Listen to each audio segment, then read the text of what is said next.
رب اشرح لی صدری ویسر لی امری واحلل عقدۃ من لسانی یفقہوا قولی اعوذ باللہ من الشیطان الرجیم بسم اللہ الرحمن الرحیم۔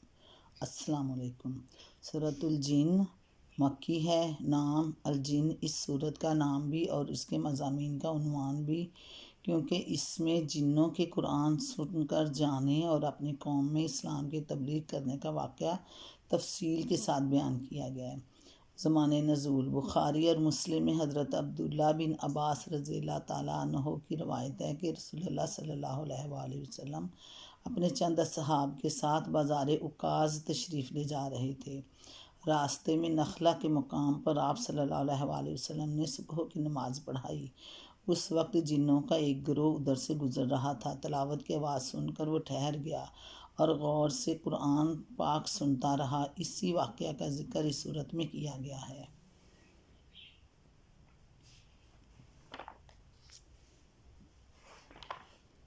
موضوع اور مباحث۔ اس صورت میں پہلی آیت سے لے کر آیت 15 تک یہ بتایا گیا کہ جنوں کے ایک گروہ نے قرآن پاک سن کر اس کا کیا اثر لیا اور پھر واپس جا کر اپنی قوم کے دوسرے جنوں سے کیا کیا باتیں کہیں۔ اس سلسلے میں اللہ تعالیٰ نے ان کی ساری گفتگو نقل نہیں کی ہے، بلکہ صرف وہ خاص باتیں نقل فرمائی ہیں جو قابل ذکر تھیں۔ اس لیے طرز بیان ایک مسلسل گفتگو کا سا نہیں ہے، بلکہ ان کے مختلف فکروں کو اس طرح نقل کیا گیا کہ انہوں نے یہ کہا اور یہ کہا۔ جنوں کی زبان سے نکلے ہوئے ان فکروں کو اگر آدمی غور کرے، بغور پڑھے تو بآسانی یہ بات سمجھ میں آ جاتی ہے کہ ان کے ایمان لانے کے اس واقعہ اور اپنی قوم کے ساتھ ان کی اس گفتگو کا ذکر قرآن پاک میں کس غرض کے لیے کیا گیا ہے۔ ہم نے اپنے حواشی میں ان کے اقوال کی جو تشریحات کی ہیں وہ اس کا مقصد سمجھنے میں مزید مددگار ہوں گی۔ اس کے بعد آیت نمبر 16 سے 18 تک لوگوں کو فہمائش کی گئی ہے کہ وہ شرک سے باز آ جائیں اور راہ راست پر ثابت قدمی کے ساتھ چلیں تو ان پر نعمتوں کی بارش ہوگی، ورنہ اللہ کی بھیجی ہوئی نصیحت سے منہ موڑنے کا انجام یہ ہوگا کہ وہ سخت عذاب سے دوچار ہوں گے۔ پھر آیت 19 سے 23 تک کفار مکہ کو اس بات پر ملامت کی گئی کہ جب اللہ کا رسول دعوت اللہ کی آواز بلند کرتا ہے تو وہ اس پر ٹوٹ پڑنے کے لیے تیار ہو جاتے ہیں، حالانکہ رسول کا کام صرف اللہ کے پیغام کو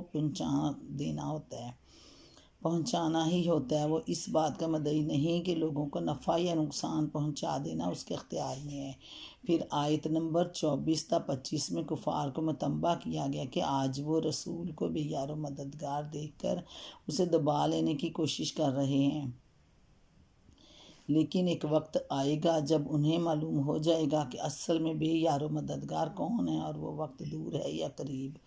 رسول کو اس کا علم نہیں ہے، مگر بہرحال اسے آنا ضرور ہے۔ آخر میں لوگوں کو بتایا کہ عالم الغیب صرف اللہ تعالیٰ ہے، غیب کا علم صرف اللہ تعالیٰ کو ہی ہے۔ رسول کو صرف وہ علم حاصل ہوتا ہے جو اللہ تعالیٰ اسے دینا چاہتے ہیں، یا یہ علم ان امور سے متعلق ہوتا ہے جو فرائض رسالت کی انجام دہی کے لیے ضروری ہوتے ہیں، اور یہ علم ایسے محفوظ طریقہ سے دیا جاتا ہے جس میں کسی بیرونی مداخلت کا امکان نہیں ہوتا۔